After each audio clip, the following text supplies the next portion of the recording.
Back in 2017, I was about 6 months out of an internship with a local law firm. I was a junior legal assistant. My main assignment was for one specific business. However, during downtime, I was bounced around various teams all throughout the year. It was early February when the call came. The place had a new owner and he wanted to shake things up. Our jobs were safe, but he wanted to make some investments. Only problem was, there were no suitable properties to build on. This could be a multi-million-dollar kind of thing, but we didn't have a property to sign off on. That is, until I realised the area they were looking at. My old hometown of Tomskog, Minnesota. I suggested looking into an old property I'd gone by 1,000 times on my way to school. It was this massive empty field on the outskirts of town, with nothing but a few run-down houses that could easily be torn down. We knew the place was privately owned, but had no idea of who the proprietor was. My boss was ecstatic. See, the client had been considering calling the whole thing off, but if we could offer them a property, we could probably get a fat bonus check, along with a finder's fee. It would be enough to take the junior part of my job title. Since I suggested it, I was given time off to get in touch with the owner of the property. There were some initial problems. The original property documents had been damaged in a flood back in 2014, and only part of the archive had been digitised. The document I was looking for might not have been digitised yet, and since no immediate documents are available, I was starting to suspect the worst. The clerk at the municipal office promised they'd get back to me with a name within 4 to 8 weeks, 12 at the most. That wasn't an option. So I packed my bags, handed my cat to my mum, got the fancy maroon company car, and set my sights on familiar roads. It took me 2 stops for gas and a needlessly complicated detour because of a fallen oak tree, but I made my way to that field just as the sun started to set. After all these years, it was exactly as I remembered. One large empty property, now covered in mud-stained February snow. A run-down barn at the edge of the property, and a small 1-storey log cabin right next door. All roads were overgrown, and there were no discernible paths out there. I considered going back in the morning, but I figured I had some time left. Maybe there was this big plaque with the name of the owner out front. If so, I could have it all settled in a day and be on my way home before I even had time to unpack. It was getting late, and the shadows were growing longer, but I was willing to roll those dice. I double-checked my phone, got a flashlight from the trunk, and locked my car. The snow was deep enough to reach my knees. My fancy shoes felt like paper. The cold went straight through. Still, I pushed on, beelining straight across the field. I severely overestimated how much time I had left. By the time I got to the cabin, it was already getting dark. Using the flashlight, I took a quick lap around the place, just to make sure I wasn't walking into some kind of hillbilly trap room. It didn't take long for me to realise that this place had been abandoned for years. Not only was it boarded up, but the boards used were rotten. That the place was standing at all was nothing short of a miracle. I tried knocking a little, just to make sure no one was home, but I wasn't holding my breath. The place was desolate. I looked for some kind of name, or plaque, or hell, something carved into a wall somewhere, anything. But there really was nothing. I considered coming back in the morning, but I could see dark clouds on the horizon, and I didn't want to walk through that snow more times than necessary. I decided I'd do a little urban exploring. After all, if the door was open, it wouldn't hurt to have a peek inside. Walking up to the door, I noticed something strange. There was a carving at the top of the doorframe. Word by word, my flashlight revealed the full sentence. No one has ever lived in this house. I tried to wrap my brain around it. It didn't make much sense, What the hell did that even mean? Of course someone had lived there. Someone built it, and someone owned the property. Why would there be a house in the middle of nowhere that no one had ever lived in? I hesitated. Something told me to just walk away and come back in the morning.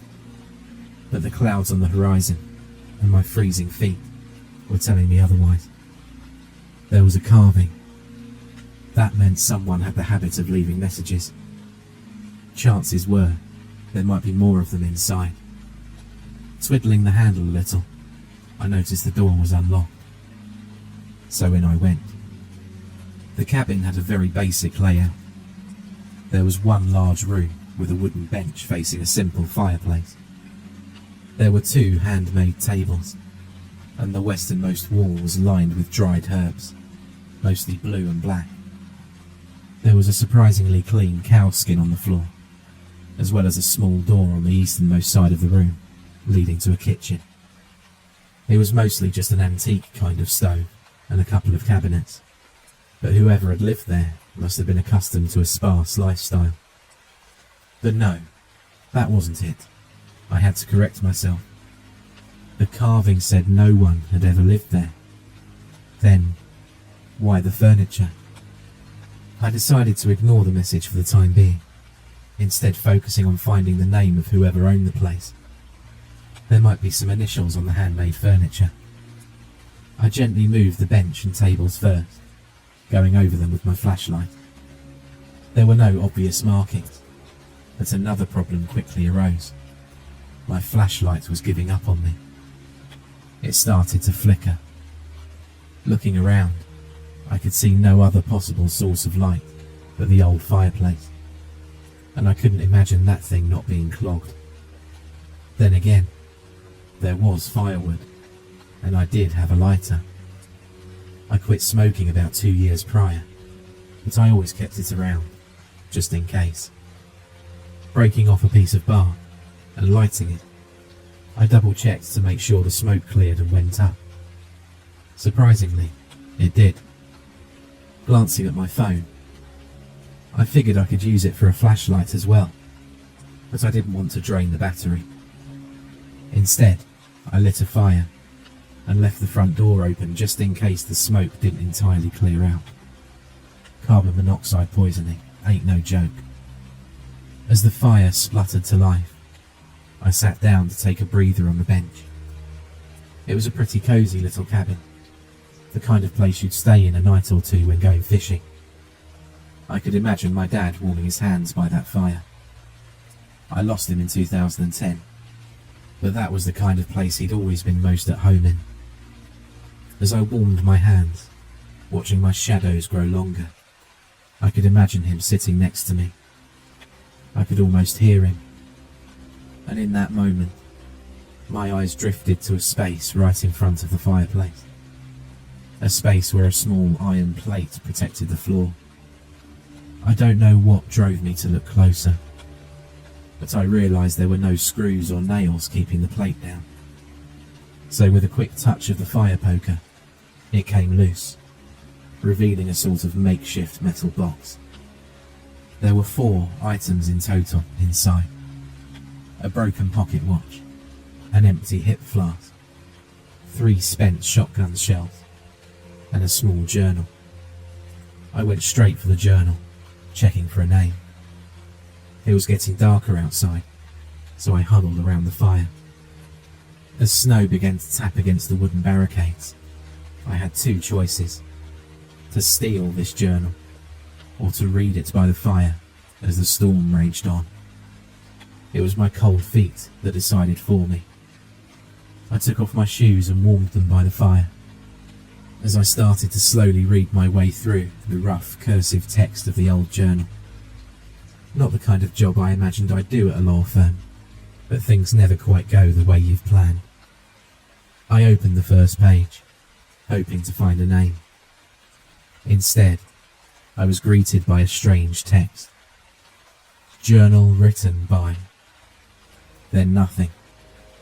That was it. No name, just that. I turned the book over, back and forth. No name anywhere. I kept reading, The first page reads as follows. I once had name and creed, a couple of truths thrown to the grave long before my end. Now I remain, battered and empty. My history is unusual, as my mind turns sun-bleached and distant. My heart burns of wrath, but I cannot recall as to why. I turn the page. I couldn't help but to be intrigued, if not for any other reason than to find the name of the author.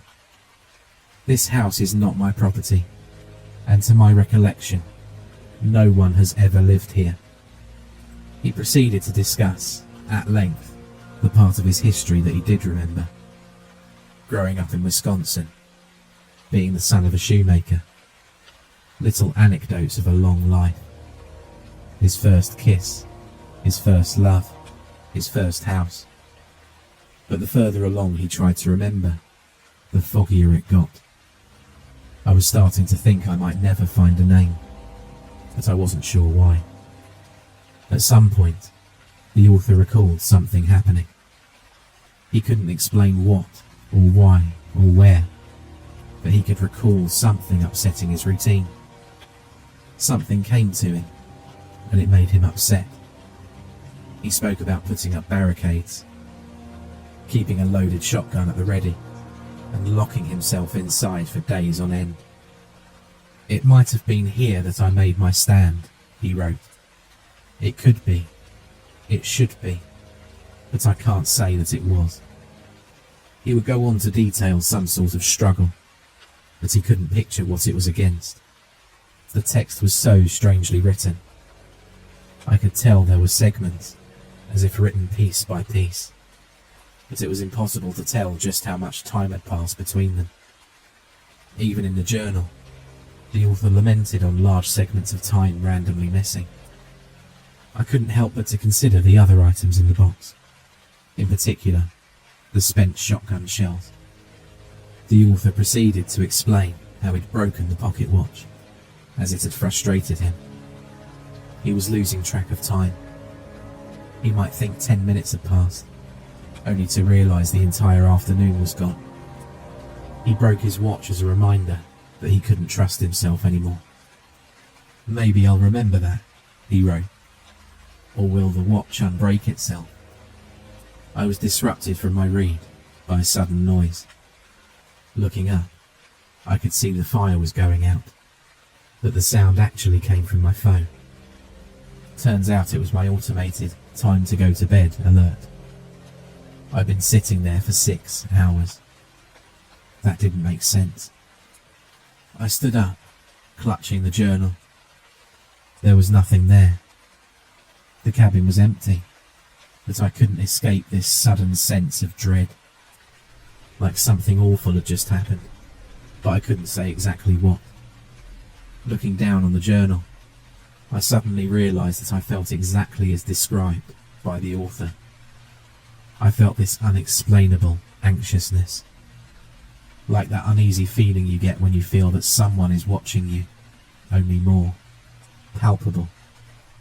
Standing up, with my back to the fireplace, I continued reading. He continued to explain how his flask was empty, but that he couldn't remember drinking from it. He detailed his plans to conceal a few items, along with his journal, for an entire day, just to see if he could remember to retrieve it. But not yet, he lamented. There are trespasses to deal with. This was where the spent shells came into play. The author revealed how he'd found a group of strange trespassers. He'd taken them all out with his shotgun. He wrote in detail about shooting 3 times, but that he couldn't remember anything about them. Men, women, or children. There was no way to tell. I buried them by the barn, he detailed. It seemed like the right thing to do. Why am I crying?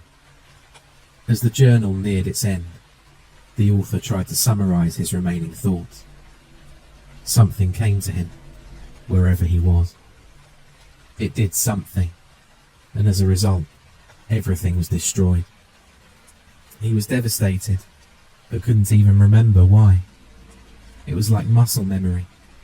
Something in his body was remembering the sadness. "I inscribe upon this door," he wrote, "that no one has ever lived here. I do not recall this place, or anyone living here.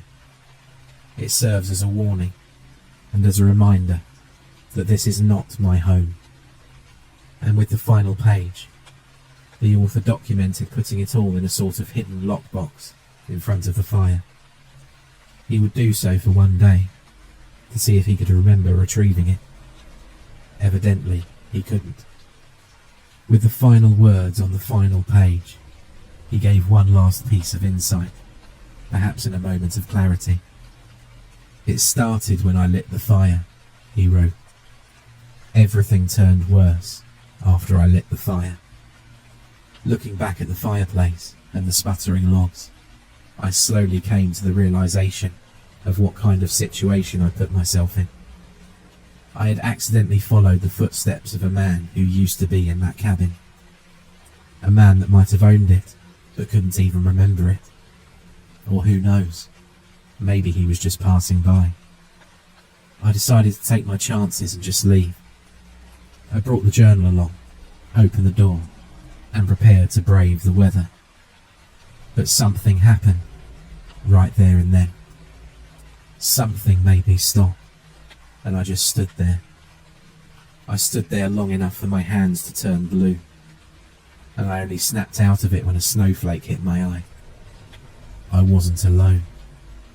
There was something there, and it was doing something to me. I had rung the damn dinner bell. Thinking about it, it feels a bit like being eaten alive. Not physically, but the same feeling remains. This heedless consumption. Something taking an intimate part of what makes you into you and tearing it away. That's what I still remember. That's what it feels like. But it's hard to explain something I can't remember. It feels like a void in your mind, but you have this instinct to fill it with something bad. Like watching a scary movie and knowing something horrifying is about to pop up. Every time I think about it, trying to picture it in my mind, I get that same feeling. Sometimes my mind fills it as a sort of organic darkness, roughly shaped as a person. Other times, it's just some guy. It changes whenever I look back at it, because there's nothing there for me to remember, so my mind fills in the blank. But who's to say that all those blanks are false? I turned around and realised I'd been exposed to this thing. It was doing something to me, and it was bad enough to make me run head first into the dark. Looking back at this, all I really remember feeling was that immense panic. A prey reflex, like trying to escape a wild animal. I ended up in the old barn, where I hid behind a mound of debris next to one of the collapsed walls. My fingers were freezing, but I was going to call for help, no matter what. Only problem was, I couldn't remember the code to unlock the phone. I tried, but between my fingers being too cold to register, and something unfathomable approaching from just around the corner, I decided it was better to hunker down and be quiet. Because, while I can't remember anything about the physical features of it, I remember thinking it wasn't very perceptive for some reason. It passed me by, but I couldn't make any sounds without revealing my position. Calling for help was out of the question. Instead, I turned my attention back to the journal. My lock screen had a bright picture blurred in the background, allowing me to use it as a makeshift mini flashlight of sorts. For some reason, I wasn't afraid that the creature would spot me visually. Perhaps it didn't have eyes. I turned the pages back and forth, looking for a particular segment. There was something about the weapon the author had used to deal with the intruders that left me wondering. But I could barely make out anything in that journal. Between my pounding heart, my freezing hands, and the strange thing lurking about, I couldn't make heads or tails of the damned cursive text. I can't remember what kind of sounds the creature made, but I can remember the sounds the environment made when it passed. I remember wood splintering as something climbed the walls. I remember creaking wood from a sudden weight coming down. I remember a door splintering as it was torn from its hinges. Finally, I found the page I was looking for. Just after talking about how he didn't know why he was sad about killing the intruders, the author wrote, I threw the damn thing into the hayloft. I have not been able to retrieve it, as the memory of its shape eludes me.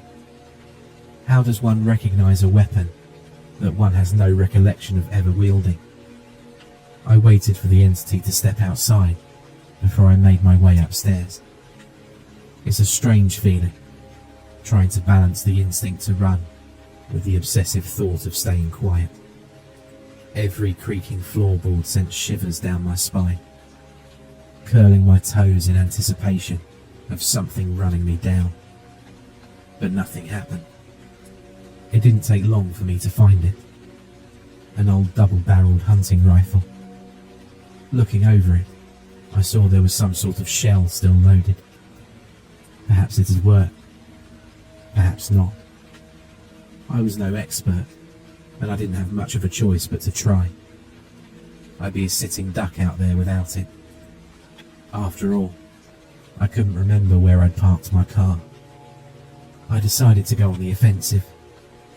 I made my way down the stairs a little too quick, and before long I heard this scurrying noise as something entered the old barn. I remember standing a good 15 feet away from it and raising the weapon towards it. It stopped, but so did I. For a while, we just sort of circled one another. I remember my movement being in response to a threat. Is this eat or play? I asked. If this is you eating, I bet all those memories disappear after a while, digested. Then you wouldn't remember what this is, or what it does. But you do, don't you? I remember tapping the rifle for emphasis. There was a long pause, but I can't remember why. Did it respond? Could it talk? If you're just playing, then you might remember that this thing is loaded, I continue. And you might know what it does. You saw what happened when he used it. You heard it. A shorter pause. We stopped circling. I gripped the weapon tighter and stepped forward, advancing. If this was a consumer, and it worked in any way like we do, it would absorb and convert what it fed on into some sort of nutrient. But if it was just collecting, for some reason, then it would have this archive of thoughts to recollect from. That was my reasoning. Or maybe it was just clever. Maybe it was just as clever as I was. I made my way back outside. Even in the newly fallen snow, I managed to find what remained of the path I'd made when I first got there. I walked backwards down the path, my rifle steadily aimed at something. I didn't want to pull the trigger. If it misfired, or I missed, I was dead. Just having the means of defending myself was enough to keep it away. For now. I think it had left some sort of toxin in me. Despite not being anywhere near me, I still felt the effects of it. I kept falling into this sort of fugue state, getting turned around and losing grip of where I was going and why. At one point, I was just standing there, gawking at the dark, as my rifle thumped to the ground. But there, in the dark, a memory surfaced. The same memory I'd felt back at that cabin. Thoughts of my dad taking me fishing. Back then, we'd worn rubber boots, and instead of snow, there was mud. It was still deep, and I had to walk the same way that I did in the snow. Maybe that's what triggered the memory to begin with. I tried to keep that image in my head, the anticipation as we gathered our bait, learning how to tie a proper knot, getting the correct measurements for the distance between the hook, the weight and the bobber. I could almost hear the spinning fishing line as the red and white bobber sailed across the lake. Just holding on to something I knew I couldn't forget was all I needed. It became this sort of bedrock, keeping me from completely losing my mind and focus. I could keep going, holding on to something I knew to be true. It was a backstop, keeping me from losing track. I grabbed the rifle and pressed on. As I did, I remember something rustling the nearby trees, retreating into the woods. By the time I made it back to my car, the toxin had completely taken hold of me.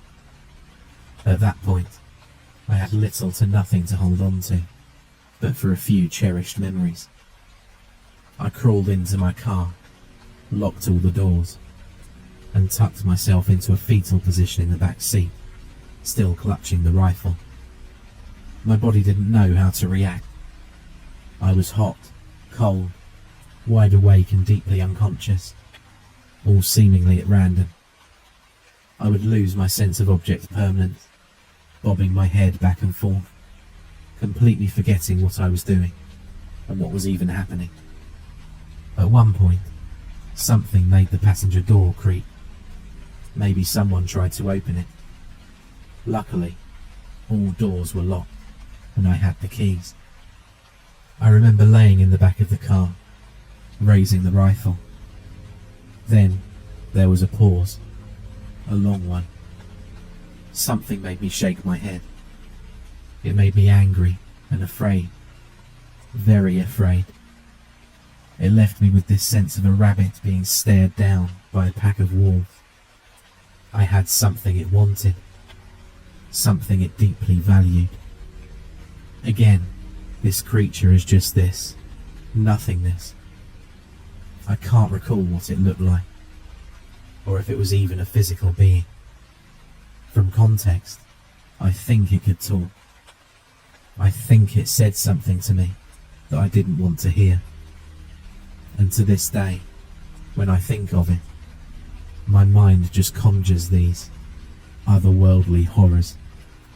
Teeth, skin, claws. But I didn't lower my rifle, not for a second. I didn't try my luck, and I didn't challenge fate. And by the time the sun rose, it was gone. And with it went the sweats, the confusion, and much of the memory void. First thing I did was check the shotgun shell.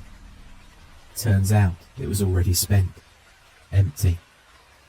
That leaves a lot of questions, uncomfortable ones. If that thing was just collecting, it would have known that I couldn't hurt it. If it knew that, why'd it let me go? Did I trade it something? How would I even know? But if it was just feeding, then how'd it know to stay away from the rifle?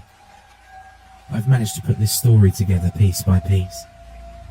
Some of my memories are still a bit touch and go, but this is the most complete retelling I can make.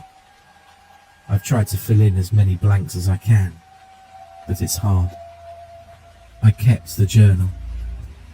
I think I still have it somewhere. I showed it to my boss, but it was a weak comfort. The clients eventually ended up choosing another site, leaving us in an awful position. Needless to say, that trip didn't get me promoted. That happened years later. Yeah, I still work there. Same firm. I get the feeling that this thing didn't just make people forget things. It made people be forgotten too. Despite all my efforts, not a single person I've met or talked to can remember anyone ever hearing anything about the people who used to live here. Even the cleric at the municipal office kept forgetting I'd even made the request to inquire about the land to begin with. That might have just been laziness though. But I get this feeling that I'm missing something. Even though I've wrapped my head around most of this, and most of what happened out there often get the feeling that I lost something. In those moments, when everything in the world feels uncertain and half-true, I look back at that day with my dad. I listen to the spinning of the fishing line. But here's the thing. This is what bothers me. This is what made me want to tell this story.